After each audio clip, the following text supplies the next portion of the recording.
Our world seems to be spinning out of control. We live supersized, fast-paced lives while we spend more than we earn. USA Today has published that obesity has been classified as a worldwide health disaster. The rate of obesity in North America is a staggering 65%. Is it possible to take control of our lives and reset our future? Don't you ever wish your body had a reset button?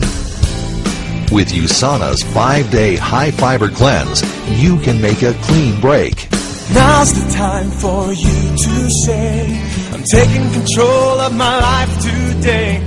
Now you got the vision, you got the plan, and you got the knowledge that you can. So what you'll get is what you said. So reset your life. Reset your life. Reset your life. I want to congratulate you on your decision to reset your health. We designed the Reset program to help you kick your carbohydrate cravings, reset your metabolism, and start down the path toward a new and healthier you.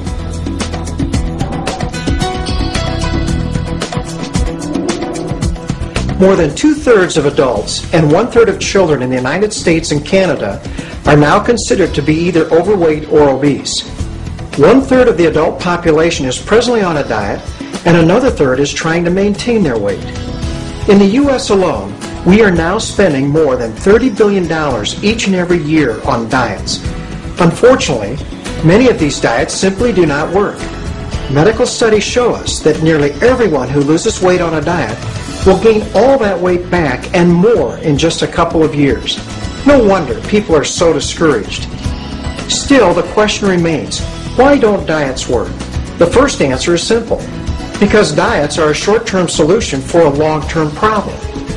Another reason diets don't work is because they are not balanced. First, we thought the problem was too much fat in our diet. Then we felt the problem was too many carbohydrates in our diet. However, in order to maintain optimal health, you need to be consuming a balance of good carbohydrates, good fats, and good proteins. But the most critical reason that diets do not work is because they fail to address a possible underlying cause of many obesity cases today, which is insulin insensitivity.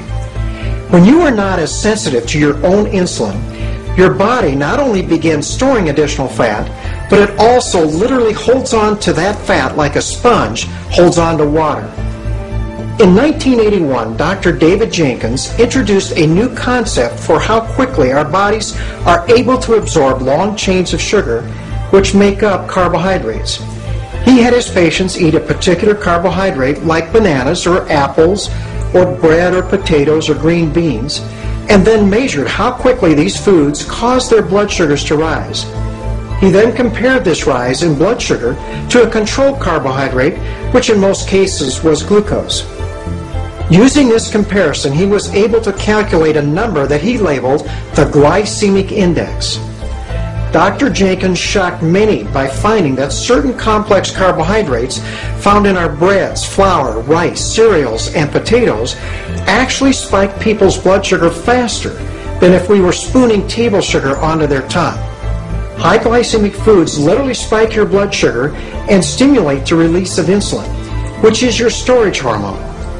The body needs to control blood sugar in a very narrow range, and insulin drives the sugar into the cell to either be utilized or stored as glycogen or fat. Insulin also blocks the release of fat. So what exactly happens when you spike your blood sugar? When blood sugar rapidly rises, it causes a tremendous release of free radicals, which in turn leads to significant inflammation of the arteries, especially the fine arteries of the muscle called capillaries. This is known as glycemic stress. When you stimulate the release of insulin, your blood sugar drops about as fast as it went up. In fact, in the majority of individuals, the blood sugar will actually drop too low. With low blood sugar, you not only could note shakiness, weakness, and maybe some confusion, but it's also possible to have a seizure or go into a coma. You see, the body must maintain its blood sugar in a very narrow range. because low blood sugar causes the release of stress hormones like adrenaline or cortisol. And even though the blood sugar will eventually return to a normal range, you are often left with an uncontrollable hunger. You just have to eat something, and you usually crave another high glycemic meal.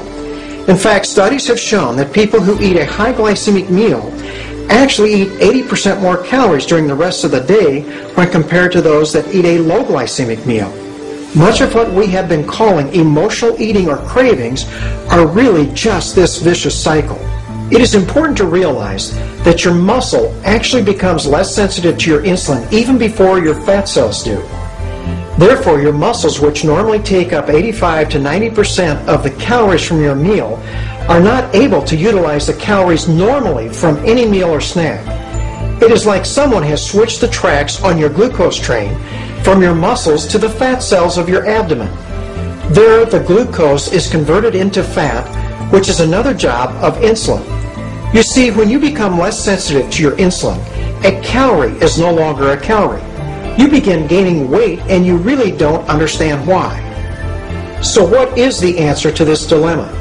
In my practice, I have found that a simple and convenient regimen of low glycemic, balanced foods can reset the body at the cellular level to store less fat. Most people can make this change in about 5 days. They are then primed to reverse this glycemic stress, end their carbohydrate cravings, and become more sensitive to their own insulin again.